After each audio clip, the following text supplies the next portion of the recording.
तो इस वक्त की बड़ी खबर, विधानसभा उपचुनाव की काउंटिंग जारी है। दोनों सीटों पर वल्लभनगर और धरियावद से कांग्रेस के नगराज मीणा आगे चल रहे हैं। 7,528 वोट से कांग्रेस के नगराज मीणा इस समय आगे हैं और अब तक नगराज मीणा को 31,486 वोट मिले हैं। विधानसभा उपचुनाव की काउंटिंग है दोनों सीटों पर, धरियावद और वल्लभनगर दोनों ही सीटों के ऊपर कांग्रेस के उम्मीदवार आगे। धरियावद से नगराज मीणा आगे और अब यह फासला हजारों की तादाद में आगे बढ़ता हुआ 7,528 वोट से आगे।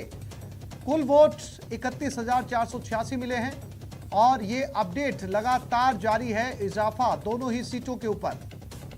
विधानसभा उपचुनाव की काउंटिंग इस समय चल रही है और कुछ ही घंटों के अंदर नतीजे सामने आएंगे, तस्वीर पूरी तरीके से साफ हो जाएगी। तीसरे राउंड की वोटिंग है। 3,405 वोटों से कांग्रेस की प्रीति शक्तावत आगे चल रही है। प्रीति शक्तावत को अब तक 12,368 वोट मिले। आरएलपी के उदयलाल डांगी को अब तक 8,963, यानी कि आरएलपी दूसरी पार्टी बनकर उभरी है मुकाबले में। विधानसभा उपचुनाव की काउंटिंग जारी है और इसी को लेकर आज स्टूडियो में हमारे मेहमान महिपाल महला आरएलपी से, डॉक्टर प्रदीप चतुर्वेदी कांग्रेस से और अशोक सिंह शेखावत बीजेपी से इस समय हमारे साथ स्टूडियो में मौजूद हैं। सभी मेहमानों का एक बार फिर से स्वागत है। चर्चा को आगे बढ़ाते हैं और चर्चा को आगे बढ़ाएं उससे पहले दोनों ही सीटों का हाल अपने दर्शकों को एक बार फिर से बता देते हैं। आप अपने टेलीविजन स्क्रीन के ऊपर ग्राफिक्स के जरिए समझ सकते हैं वल्लभनगर सीट का हाल। 12,368 वोट प्रीति शक्तावत को और दूसरी तरफ धरियावद में 33,845 वोट धरियावद में, यानी कि एक सीट पर बीजेपी 2 नंबर पर बनी हुई है और दूसरी सीट पर बीजेपी अब बहुत पीछे सरकती हुई नजर आ रही है। बीजेपी से शुरू करते हैं। अशोक जी, ग्राफिक्स आपके सामने, आंकड़े आपके सामने, हालांकि रुझान है, लेकिन रुझानों में जो फासला है वो इतना ज्यादा बढ़ता जा रहा है कि उसको कंपीट करने तक या नंबर 2 तक आने पर एक जगह आप नंबर जो है वो 3 तक पहुंच गए हैं। तो क्या लगता है आपको कि ये जो है ऊंट किस करवट बैठने वाला है नतीजों के बाद?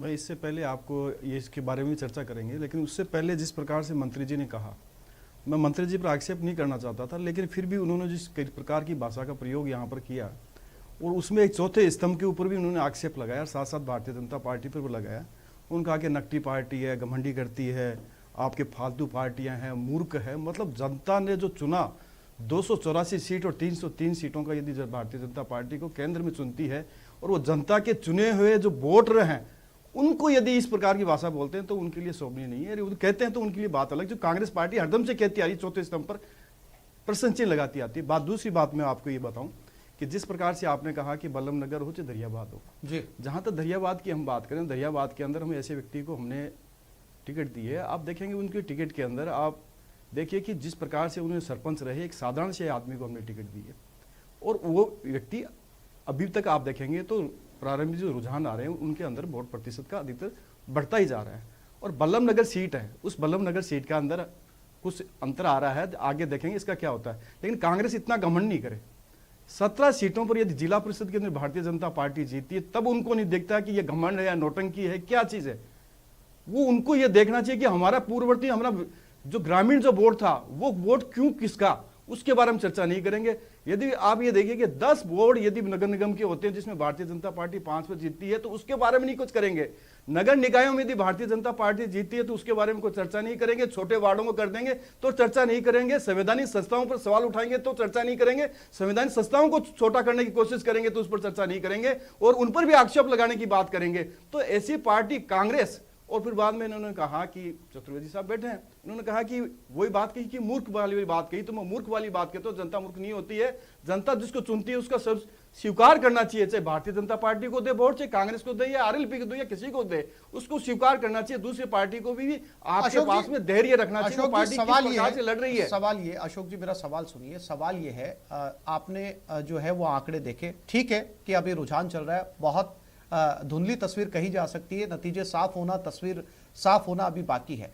लेकिन ये जो आंकड़े सामने आए, ये अब हजारों का गैप जो है वो आपके कैंडिडेट के बीच और कांग्रेस के कैंडिडेट के बीच आ चुका है, जिसे नतीजों तक पाटना जो है वो बहुत ही मुश्किल अब जो है वो नजर आ रहा है। तो क्या अशोक जी, जिन मुद्दों को लेकर आप इन दोनों सीटों पर उतरे थे, सरकार के जिन फेलियर्स को लेकर आप इन दोनों सीटों के ऊपर उतरे थे, सरकार अपनी बात कहने में यहां पर कामयाब हो पाई? अपने 3 साल के कार्यकाल में जो उपलब्धियां सरकार ने हासिल की, उनके मैसेज को जनता ने हाथों हाथ लिया, या फिर आप जिन फेलियर के मुद्दों को लेकर उतरे थे वो मैसेज आप डिलीवर ही नहीं कर पाए? शायद यही वजह है कि एक जगह आप चौथे नंबर पर चले गए, एक जगह पे आप दूसरे नंबर पे हैं, और जो वोटों का फासला है वो बहुत ज्यादा है। देखो कि आप ऑल राजस्थान की परिप्रेक्ष्य में बात करें और 2 विधानसभा की परिप्रेक्ष्य में बात करें और जो पूर्व के चुनाव है उनकी परिप्रेक्ष्य में बात करें, तो कांग्रेस चौथा स्तंभ को भी लग रही है कि राजस्थान के अंदर कौन से इन्होंने काम किए। ये बता दीजिए कि हमने जो वादे किए उन वादों को हमने काम किया नहीं किया। ये बात क्यों नहीं समझी दोनों सीटों पर? ये क्यों नहीं समझा? मैं बताऊं आपको, यदि एक हर विधानसभा का अलग अलग समीकरण होता है, उस समीकरण के हिसाब से वोटों का प्रतिशत होता है और उन प्रतिशतों के आधार के ऊपर देखा जाता है। अभी तो लास्ट तक आ जाएंगे जो पता पड़ जाएगा क्या होगा जी।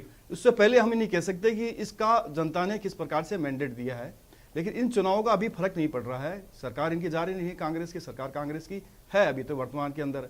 लेकिन आप ये देखें कि क्या जो वादे किए उन्होंने पूरे किए नहीं किए जनता के सामने। सवाल उस चिन्ह का प्रश्न चिन्ह का लग रहा है कि जो आपने कहा कि हमने सरकारी दस्तावेज बनाए, उन सरकारी दस्तावेजों को आपने इंप्लीमेशन किया या नहीं किया, एग्जीक्यूट किया या नहीं किया, लेकिन वो वस्तुस्थिति में नहीं किया। आज भी देख लीजिए, आप देखिए कि जिस प्रकार बेरोजगारी के भत्ता है उसमें कितने इन्होंने राइडर लगा दिए।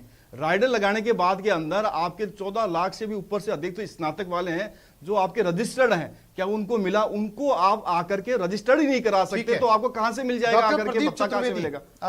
जैसा कि अशोक जी कह रहे हैं कि समीकरण अलग होते हैं, हर सीट के मुद्दे अलग होते हैं, जो है वो आप को लगता है प्रदीप जी कि आपने जो 3 साल में काम किया और इन दोनों सीटों के ऊपर आप वो अपना काम जो है वो जनता तक पहुंचाने में कामयाब रहे, जनता ने आपके कामों पर मुहर लगाई, या फिर अगर मैं तकनीकी तौर पर बात करूं तो आपने कैंडिडेट बढ़िया चुने, आपके उम्मीदवारों का चयन बढ़िया था जिनकी जनता में साख थी, और शायद उसकी वजह से ये नतीजे? काम या कैंडिडेट? देखिए, आपने सवाल का जवाब, मेरे सवाल का खुद ही दे दिया आपने, और अशोक जी ने जो बात कही है इसमें एक बात बहुत स्पष्ट रूप से समझनी होगी कि जनता जो वोट देती है वो काम की वोट देती है, उनकी कोई संबंध नहीं होता, उनका कोई व्यक्तिगत हित नहीं होता, लेकिन आम जन को सुविधाएं सरकार देती है जिसके प्रति प्रतिबद्ध होती है सरकार, जब उस पर काम करती है वोट तब मिलता है। अशोक जी ये बात कह रहे हैं कि साहब भाजपा ने इनसे मांगा, ये किया। हमें किसी भी राजनीतिक पार्टी को जवाब देने की आवश्यकता नहीं है। हमारा मूल्यांकन करती है तो हमारा वोटर करता है, हमारे काम की समीक्षा करता है तो वोटर करता है। और जब भी हम चुनाव में जाते हैं, अभी आपको 3 दिन पहले ही पंचायत के चुनाव रिजल्ट आए हैं, उसमें फिर कांग्रेस ने इनको पछाड़ा है। सवाल यह कि पंचायती राज जो लोकतंत्र की सबसे पहली प्राथमिकता बुनियाद स्टेज है, वहां पर हमने सफलता अर्जित की है, लोकप्रियता हासिल की है, मुख्यमंत्री की सरकार को उसमें लोगों ने मान्यता दी है। उसके बाद अब उपचुनाव हो रहे हैं, उसमें भी दोनों सीटें कांग्रेस की ओर जाती दिखाई दे रही है। हमारा मापदंड जनता तय करेगी, हम जनता के लिए काम करते हैं। ये सरकार